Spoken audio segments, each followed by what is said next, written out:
ও সাধারণ মুসল্লিদের উপর একটি বর্বরচিত সন্ত্রাসী হামলা ও নৃশংস হত্যাকাণ্ডের ঘটনা ঘটে। সাদ কান্ধুলভির অনুসারীদের নেতৃত্বে সশস্ত্র সন্ত্রাসী কর্তৃক সংগঠিত এই হামলায় অন্তত 4 জন নিহত এবং শতাধিক মুসল্লি গুরুতর আহত হন। 2024 সালে সংগঠিত এই হামলা ও হত্যাকাণ্ড 2018 সালে একই ইজতেমা ময়দানে সাদপন্থীদের হামলা ও হত্যাকাণ্ডের পুনরাবৃত্তি মাত্র। তৎকালীন সরকারের সাথে সাদপন্থীদের ঘনিষ্ঠতার কারণে 2018 সালে সেই হামলার বিচার তো দূরের কথা, কোনো তদন্ত হয়নি এবং বর্তমানে জাতীয় সংকটময় মুহূর্তগুলোতে ঢাকা বিশ্ববিদ্যালয়ের শিক্ষার্থীদের ভূমিকা অত্যন্ত গুরুত্বপূর্ণ বলে প্রমাণিত হয়েছে। সেই ধারাকে অক্ষুণ্ণ রেখে আমরা সাদপন্থীদের এই বর্বরচিত হামলা ও হত্যাকাণ্ডের প্রতিবাদ ও তীব্র নিন্দা জানাচ্ছি।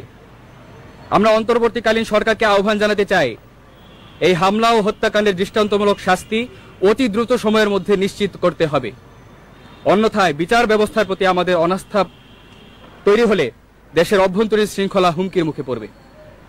গণমাধ্যমে প্রকাশিত প্রতিবেদন থেকে আমরা জানতে পেরেছি, তাদের মধ্যস্থতার মাধ্যমে সমাধানের পথ খুঁজলেও চিহ্নিত এই সন্ত্রাসী গোষ্ঠীর শান্তির বার্তাকে বৃদ্ধাঙ্গুলি দেখিয়ে বর্বরচিত হামলা ও হত্যাকাণ্ডের পথ বেছে নিয়েছে।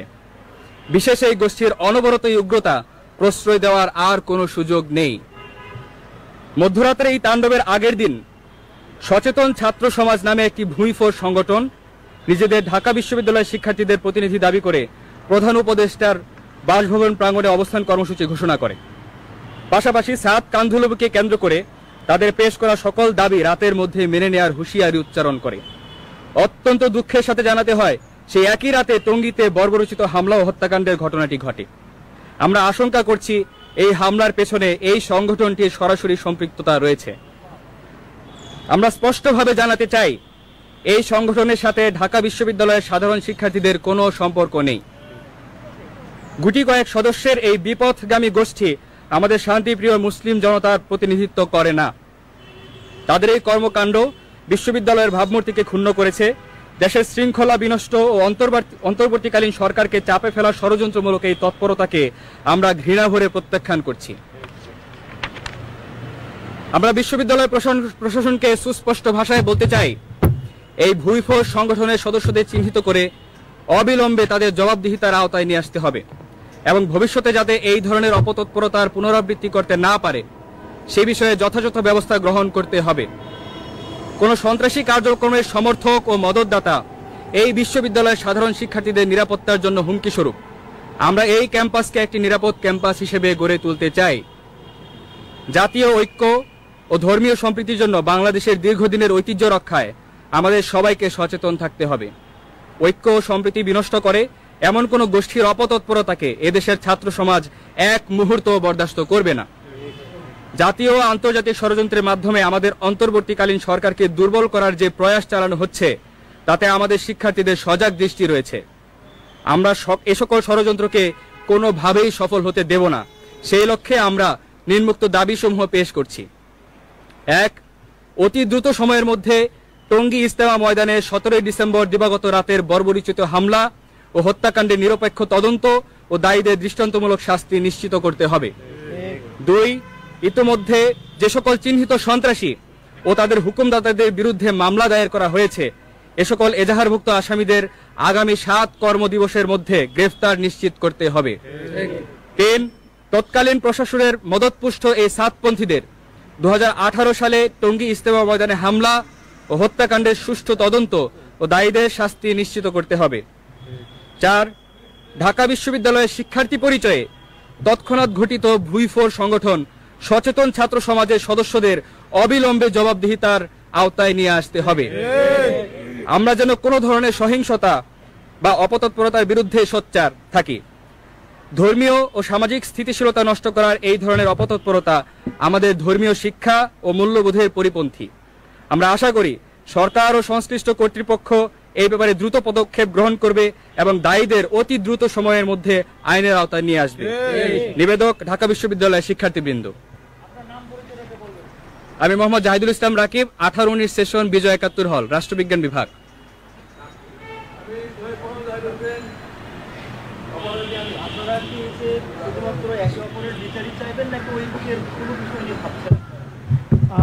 আপনি যে প্রশ্নটা করেছেন যে আমরা একে অপরের বিচার চাচ্ছি কিনা, আমাদের এখানে যে দাবিটা হচ্ছে শুধুমাত্রই সাধারণ শিক্ষার্থীদের দৃষ্টিকোণ থেকে। আমরা যারা ঢাকা বিশ্ববিদ্যালয়ে অধ্যয়ন করছি, নিয়মিত ছাত্র আছে, আমরা মনে করছি দেশের এই পরিস্থিতিতে যখন অন্তর্বর্তীকালীন সরকার বিভিন্ন ধরনের ধর্মীয় উস্কানি, যে কোনো ধরনের পরিবেশকে ঘোলাটে করার মতো কাজ, এটা আমাদের অন্তর্বর্তীকালীন সরকারের জন্য হুমকি স্বরূপ। তো আমাদের দাবিগুলো দুই দিক থেকে। একটা হচ্ছে অন্তর্বর্তীকালীন সরকারকে আমরা আহ্বান জানাচ্ছি তারা যাতে টঙ্গীর ময়দানে যে একটা নৃশংস হত্যাকাণ্ড হয়েছে, সেটা যে কোনো ধর্ম, যে কোনো বর্ণ, যে কোনো স্কুল অফ থটের মানুষ তারা এটার বিচার চাইবে। তো আমরা ওই দৃষ্টিকোণ থেকে সরকারের কাছে প্রথমত যারা দোষী আছে, যারা রাতের আধারে এইভাবে এরকমভাবে মানুষের উপর অতর্কিত হামলা করেছে, তাদের যাতে বিচারের আওতায় নিয়ে আসে। দ্বিতীয়ত আমরা একটা বিষয়, এই হামলার ঠিক একদিন আগে দেখেছি যে আমাদের ঢাকা বিশ্ববিদ্যালয়ে মাত্র গুটি কয়েক ছাত্র, যাদের মধ্যে কয়েকজন আছে নিয়মিত ছাত্র, কয়েকজন আছে অনিয়মিত ছাত্র, যাদের পড়াশোনা শেষ হয়ে গিয়েছে, তারা সচেতন ছাত্র সমাজের ব্যানারে এরকমভাবে প্রধান উপদেষ্টার যে বাসভবন অবস্থান নেবেন এরকম কর্মসূচি দিয়েছেন। তো আমরা আশঙ্কা করছি যে তাদের সাথে এই হত্যাকাণ্ডের একটা সম্পর্ক থাকতে পারে। এছাড়াও বিভিন্ন গণমাধ্যমে যে রিপোর্টগুলো বের হয়েছে, ওই রিপোর্টগুলো থেকে আমরা আশঙ্কা করছি ছাত্র সমাজ যে সাদপন্থী যারা আছে তাদের সাথে দেশি এবং বিদেশি বিভিন্ন সংস্থার লিয়াজও থাকতে পারে।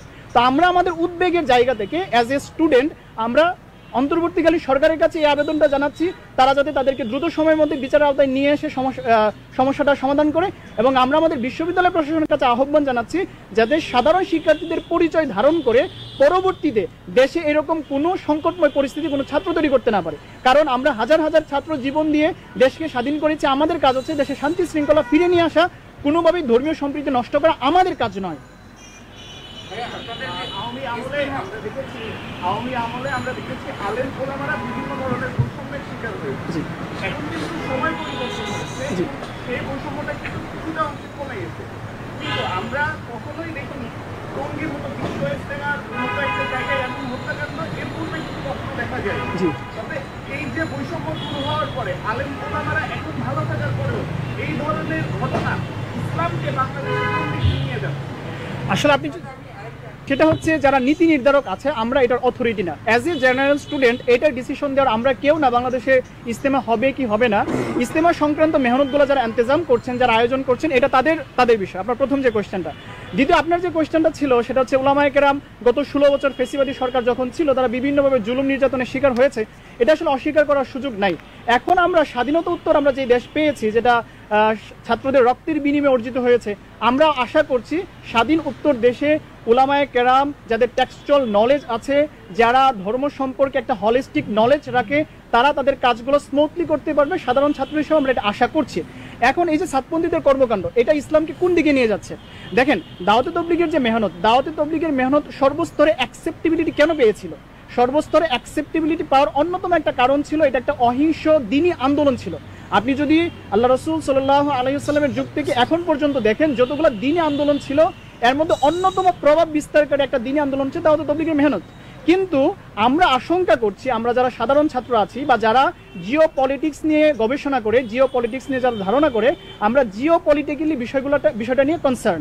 আমাদের মধ্যে যাতে ডিভাইডেশন আসে, আমাদের ইসলামের যে সৌন্দর্য পুরো পৃথিবীতে প্রতিষ্ঠিত হচ্ছিল সেটা যাতে ক্ষুণ্ণ হয়ে যায়, সেটা যাতে ম্লান হয়ে যায়, এই জন্য একটা দলকে, একটা কুচক্রী মহলকে ব্যবহার করে বিভিন্ন প্রতিষ্ঠান এটা ফায়দা নেওয়ার চেষ্টা করছে।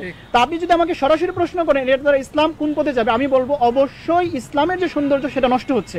ইসলামের সৌন্দর্য কখনোই এটা সাপোর্ট করে না যে একটা ইজতেমার মতো জায়গা যেখানে পুরো পৃথিবী থেকে হাজার হাজার মানুষ আসে শুধুমাত্র ইসলামের সৌন্দর্যকে দেখার জন্য, সেখানে রাতের আধারে এমনভাবে নৃশংসভাবে ধারালো অস্ত্র দিয়ে আঘাত করা হবে। জি অবশ্যই।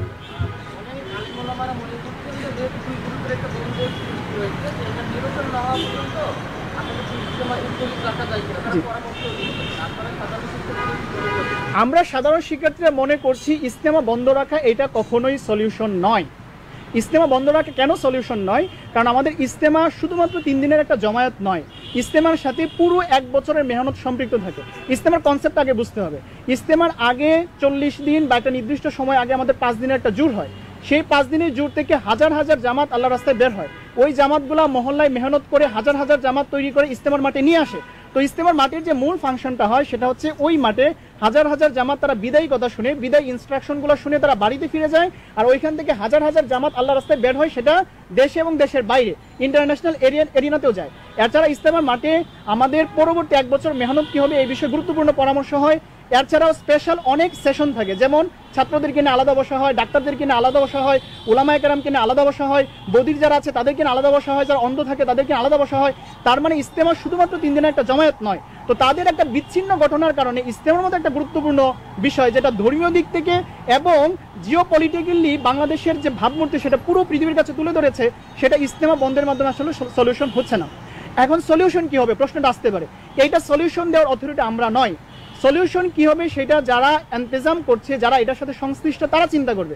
কিন্তু এজ এ জেনারেল স্টুডেন্ট আমরা এটা কখনোই প্রস্তাবনা দিচ্ছি না যে বিচ্ছিন্ন একটা ঘটনার জন্য, বিচ্ছিন্ন একটা সন্ত্রাসী গোষ্ঠীর জন্য ইজতেমার মতো একটা বিশাল ইন্তজামকে বন্ধ করে দেওয়া হোক। জি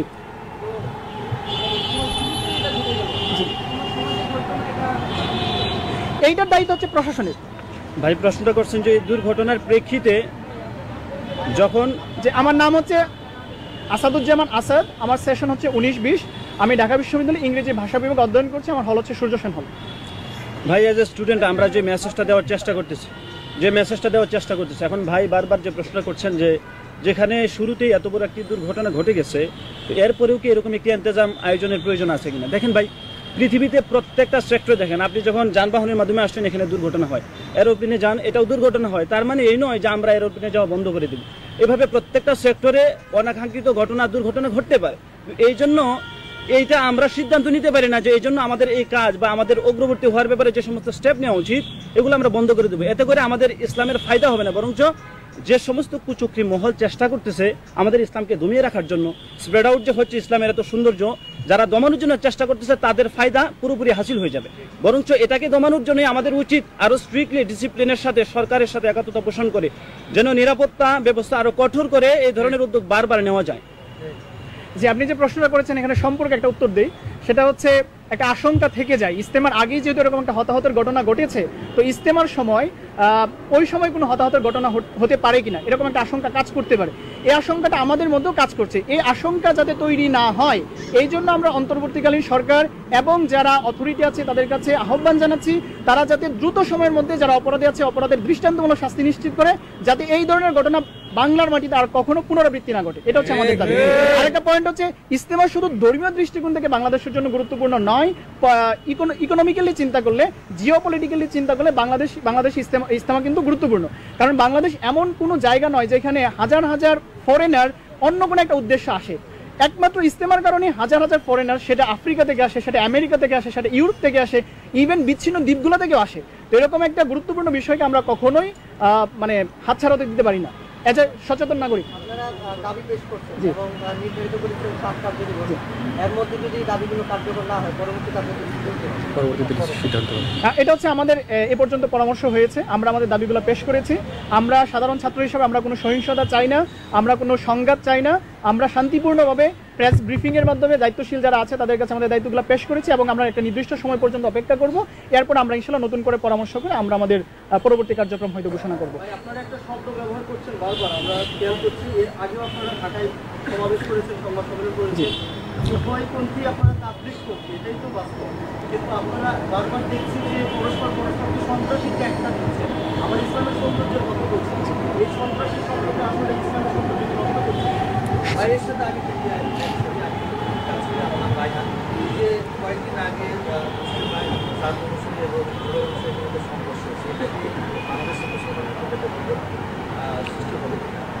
আচ্ছা, আমি একটা বিষয় আপনাদের কাছে স্পষ্ট করতে চাই যে কোনো ব্যক্তি কেন্দ্রিক কোনো পন্থা ইসলামের মধ্যে নাই।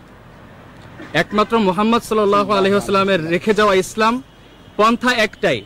তো এখানে পন্থা তৈরি হয়েছে কখন? যখন একক ব্যক্তি কেন্দ্রিক অন্ধত্ব একটা গোষ্ঠীর মধ্যে তৈরি হয়েছে, তখন কিন্তু সাতপন্থী নামক একটা পন্থী সৃষ্টি হয়েছে।